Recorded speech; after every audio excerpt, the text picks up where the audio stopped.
I am not nervous. I don't hate my own voice. I am not nervous. I don't hate my own voice. I am not nervous. I don't hate my own voice. Woo. Episode 1 of the podcast. And I don't know why I was so scared about this to begin with. If there's something that I've learned is that I need to stop overthinking things and just do them. I hate that. I hate the fact that I spend so much time thinking about what I want to do that I end up not doing it. And that makes me anxious. And you know what? The thing that makes your anxiety disappear is doing the thing that makes you anxious to begin with. So that's what I decided to do today. To just go up and start this first episode of the Football Engineer Podcast.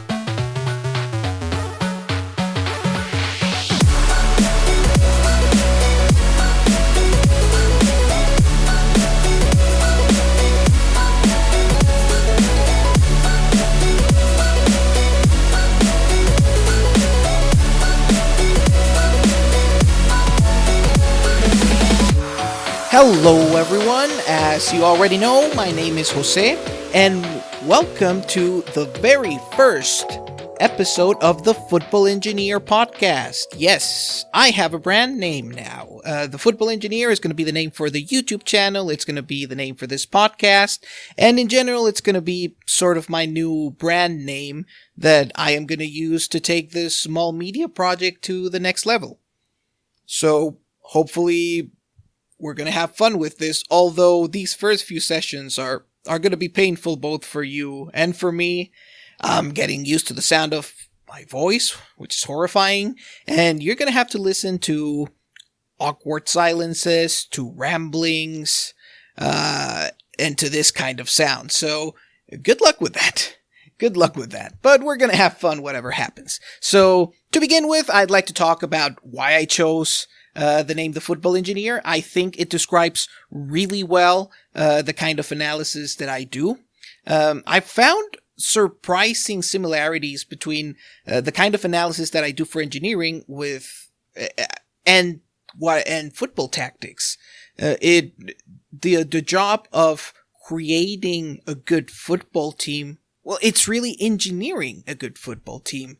And because of that overlap, I think that, at least in terms of media content, I can provide something valuable. That's why I've been writing, and that's why I'm doing this podcast now, so that I can share that kind of engineering kind of mindset in football, and hope that you like it and you can appreciate that.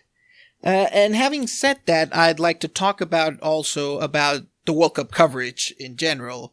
About my World Cup coverage, or to be more precise, the lack of World Cup coverage up to now. Because if you look at the blog that I created on Quora a week ago, the Quora Guide to the World Cup, you'll see that it's empty. I didn't write the group previews, as I said, and I haven't kept up with my promise of writing a match review per a day. So sorry about that, first of all, and I don't know why I even promised that, because quite simply, I cannot do it. Not enough hours in the day. I have to do at least 5 to 6 hours of research work every day. I have to watch the World Cup matches, which is already 5 to 6 hours, and then I have to write for another 6 hours, so that's not happening. That's simply not happening. Which is why, instead of doing what I promised, which is writing every day, I'm going to do something that is more straightforward, which is recording every day. Fortunately, with this podcast format, I can actually just record 15 to 20 minutes every day, edit them, and that's probably just going to take me 1 or 2 hours every day. That's going to be much better than writing for me. So this is what we're going to be doing. We're going to be doing this little audio journal kind of format in which I'm going to be reviewing what happened during this day of the World Cup, what happened in the matches, small reviews, and I'm going to be doing small previews also of next day's matches. So, that being said, I would like to say that I am still going to do some match reviews and Quora answers. I'm still going to write. There are still certain really good matches that deserve a good, thorough written review. For example, the Spain versus Portugal match, which I'm almost done with. It's going to be belated, but who cares? At least I'd like to have it. I'd like to write about Mexico's approach to defeating Germany, which was amazing. And I would also like to write about what England is doing. They are doing something very interesting, very similar to the positional play system that Tottenham uses. So there's a lot to write, as always. One can never run out of content when it comes to football. So having said that, it's time to go to the actual meat of this podcast and review the matches that happened, well, not today, but now yesterday, June 19th. And we are going to start with Japan versus Colombia.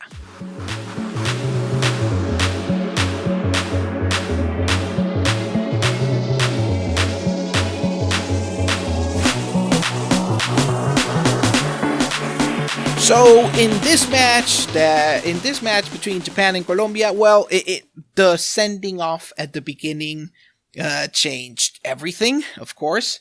Surprisingly, during the first half, Japan did not make good use of their one-man superiority. They were not as dominant as one would have expected, and I wouldn't be surprised if Colombia created as many or more chances than the Japanese. Colombia survived that first half, led by Juan Fernando Quintero, Colombian attacking midfielder who wasn't the same generation as James and Cuadrado. He was considered just as good as them. But unfortunately, Quintero didn't do well in Europe, and right now he was also injured a lot, and right now he's playing in River Plate in Argentina. And he started playing better now, and that's why he earned the call-up to the national team for the World Cup, and he led Colombia in this match, definitely. Long passing, final passing, he was creating chances, he was organizing the team, getting past, dribbling past pressing lines. A really complete match. Oh, and then he scored the goal. That really smart goal. It's the classic send the ball beneath the wall. Once the free kick wall jumps. Really smart, really good match, really complete performance. And he's basically the player who best describes what happened during the first half. Now, the second half went a lot worse for Colombia and a lot better for Japan. Japan, either because Colombia was getting tired legs and also because Japan knew it was now or never, they had to take the game. That's when Japan actually started, in the second half, they actually started to get good possessions. And when Japan starts stringing good possessions, they do damage because they have outstanding technical players, especially midfield. Their double pivot is Gaku Shibasaki and Makoto Hasebe. Hasebe being the captain and probably the smartest midfielder. He's a holding midfielder, very good long passing, very good reading of the game. He commanded everything from a deeper position, while Gaku was doing a bit more of a box-to-box role. And he sort of organized. Gaku also did a lot of organizing attacks once Japan got to the final third. The other player I really liked in Japan was their striker, Osako, who was a very mobile guy who was trying to link up with everyone in midfield. And I also, and this was surprising, I very much like Japan's fullbacks. Nagatomo is the left back and Sakai is the right back. Nagatomo was like the more creative one. Try to do more long balls, try to do more link up with his teammates, while Sakai was the classic model of deep, aggressive right back. He did very aggressive runs that ended in the box with him shooting, and actually one of his shots in the second half led to the corner that led to Japan's second goal, the one that won the game. So he had an important contribution. And in general, watching Japan's second half was very entertaining. Of course, they were a man up, but they made very good in the second half. They made very good use of that man up, and Colombia actually tried to make a counter-attacking strategy by replacing Quintero, who was already tired. They replaced him with James, and also they put Baca in. So they tried to set up a counter-attacking system with James, Baca, and Falcao, but they never counter-attacked because Japan's possession game was so good that they basically pinned Colombia against their goal.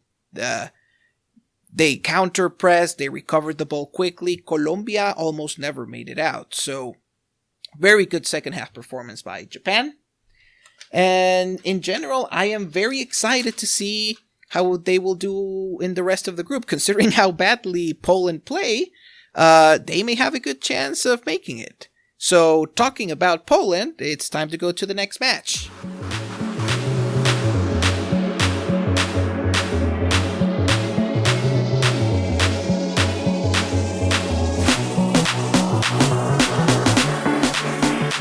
So, the second match of the day was Senegal versus Poland, and you did not expect that, did you? I mean, we know, because we watch European leagues, we tend to know better the Polish players, and because Lewandowski is sort of a star, and we thought they would be better, and they're like the 8th ranked team in the FIFA ranking.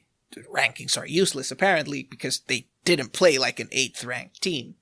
It was bad. It was just bad. If I had to say, like, to choose the worst collective performance out of this entire first round of World Cup matches, I would choose Poland. I don't know what their game plan was. Senegal gave them the ball, gave them the initiative. Poland was forced to be the proactive team, and it seems they weren't prepared for that. They tried to do some passing, didn't work. Only Zielinski and Milik, the 2 Napoli players, knew what to do in a possession game, and the rest of the team was playing at a completely different frequency and didn't know what to do. They often just did long balls to try to find Lewandowski, and that didn't work out.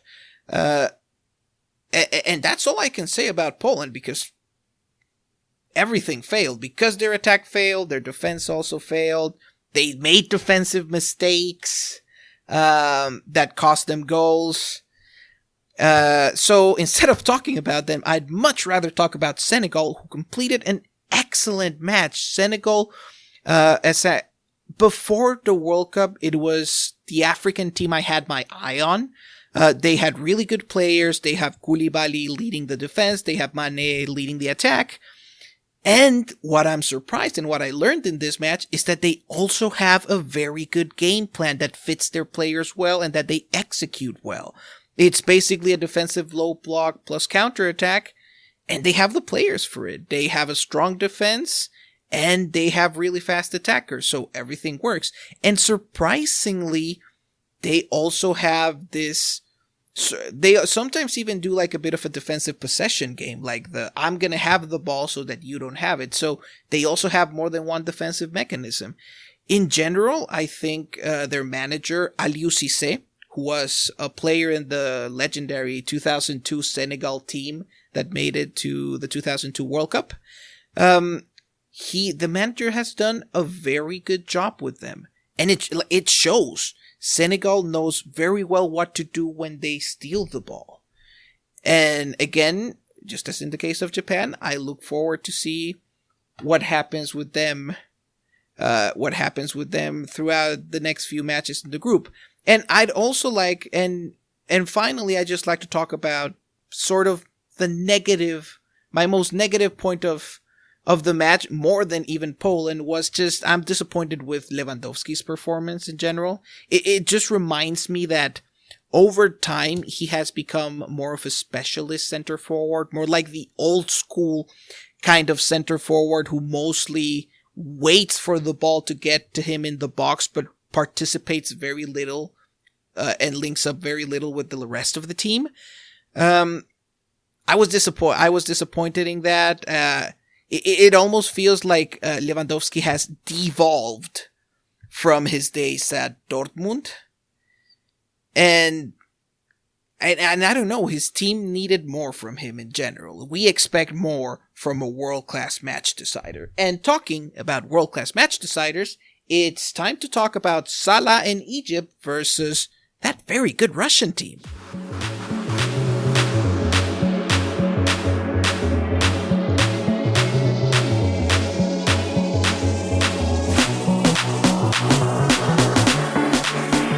So going into Egypt versus Russia, and wow, I am very surprised with Russia. I did not expect that at this point in the tournament we would be saying, oh yeah, Russia already made it with like a +7 goal difference. It's insane. We did not expect it. The Russians are inspired. Not only are they individually inspired, they're playing really, really well as a collective. The entire group works well. So let's start out by the guys who call out, who ask for more attention, which are the forwards. Golovin, Cheryshev, and the big striker, Tsuba. Golovin, of course, provides the creativity. He creates the spaces. Cheryshev attacks the spaces with his speed. And Tsuba is basically a big man center forward who actually has a very good reading of the game. And whenever Russia's passing game fails, they always have the alternative of doing like a direct long ball to Tsuba. So in general, Russia has a lot of attacking mechanisms, actually, and that's what really good teams do. They have more than one way of winning a game, and Russia seems to have that right now. And to make things even better, Russia has other things beyond that attacking trio. Their double pivot, which is composed of Gasinski and Sobnin, is also working very well. Both of them do a bit of a box-to-box role, and when Russia is attacking, then they run towards the box, both to collect the second balls or to load the box and try to score. What surprises me about the current Russian team is that everything is working so well collectively. All of the players right now seem very complementary. It's interesting that, in a way, that surprise appearance from Cheryshev that was unexpected, because he actually came in because of Zagoev's injury, has actually changed Russia for the better, and it feels like he was the final piece needed to make Russia click.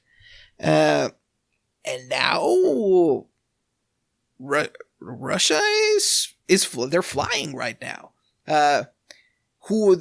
And in contrast, Egypt is not, and we don't get to see more Egypt, and we don't get to see more Salah, and that's disappointing. But they didn't play with or without Salah. They did not play well. Egypt is a very defensive team, and without Salah, they had a goal scoring issue anyways. The only thing I can think about right now about Egypt is that I don't like the way they use Salah. I think in their particular case, Salah should be more of a free roaming attacker rather than sticking to the right, because if he remains fixed to the right, if he remains in a fixed position in general, it's easier for the rival to send, which is what Russia did, to send 2 to 3 defenders to mark him and isolate it from the rest of his teammates. Of course, if Salah were playing in Liverpool, it's fine for him to play in a more fixed position, because Mane and Firmino are dividing the attentions of defenders. But in Egypt, his teammates are not that good. So it works. It's a good risk for Russia to pay more attention to Salah while ignoring a bit his other teammates. And that problem can be reduced if you have a free roaming attacker. It's why, for example, Portugal does that with Ronaldo. Ronaldo is more dangerous when you don't know where he's coming through.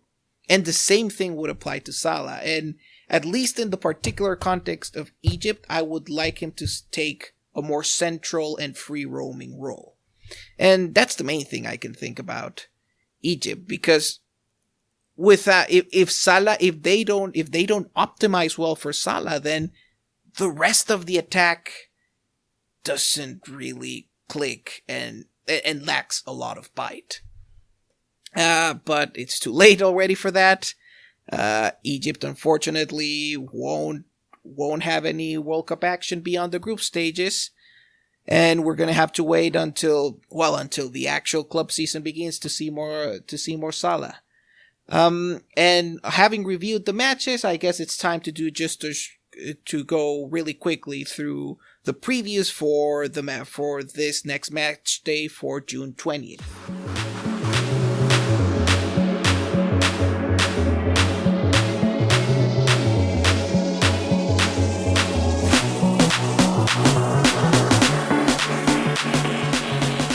So the first match of today will be Portugal versus Morocco.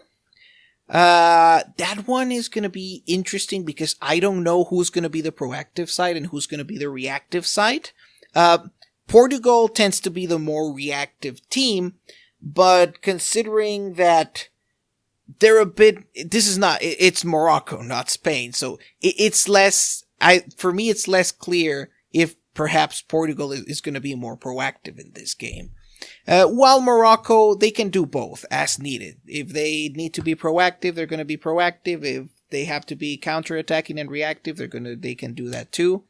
So I'm a bit confused as to how the structure of this match is going to look like. If I had to bet money, I would say that Portugal is going to be the counter-attacking team and Morocco will actually be the more proactive one. And then the second match is Uruguay versus Saudi Arabia, and poor Saudi Arabia because they are going to have a bad time. Saudi Arabia likes to organize themselves on the ball and with possession, and Uruguay loves to destroy those teams. They love to prevent possession teams from actually having good possession play. And Saudi Arabia, without good possession play, nothing works. The attack doesn't work, the defense doesn't work, and they don't have the quality, and they simply don't have the quality to survive. So that one's going to turn out badly for Saudi Arabia, while Uruguay is probably going to try to break them up and try to do direct play on Cavani and Suarez. Because, at least looking from what happened against Egypt, their first attempts of trying to do a more possession-based approach with their new, younger midfield have kind of failed. And with Egypt, they ended up winning the traditional Uruguayan way, with direct balls and winning from a set-piece header at the end of the match. So I would expect that Uruguay is just going to stick to their traditional way of playing in this case. And finally, we have Spain versus Iran, which this one's easier to predict in the sense of how the match is going to look like. We know that Spain is going to be the possession team, the proactive team. Iran is going to be the counter-attacking, the reactive team. And of course, how well this goes for Iran will depend on how well they can break up Spain's possession play. If they do a good job at that, then they will have chances to counterattack, much like Portugal did against Spain, much like Mexico did against Germany. And if they don't, it's gonna be a long 90 minutes for them. So that's it for today. Those were the reviews and the previews, and well, it's over now. This was the first episode of the podcast, and I hope we get to do many more of those. I would like to say, follow me on Twitter. I am doing a lot of tweeting lately, and I am actually doing small match reviews after each half of the matches. So I'm doing that quickly. Like, I do that right after each half finishes. So you get to read at least mini match reviews for every World Cup match on Twitter. So follow me there, and stay tuned for tomorrow's podcast, and in general for whatever I write either as core answers or as match reviews for the blog. So anyways, thank you very much for listening to the very first episode of the Football Engineer podcast, and see you around.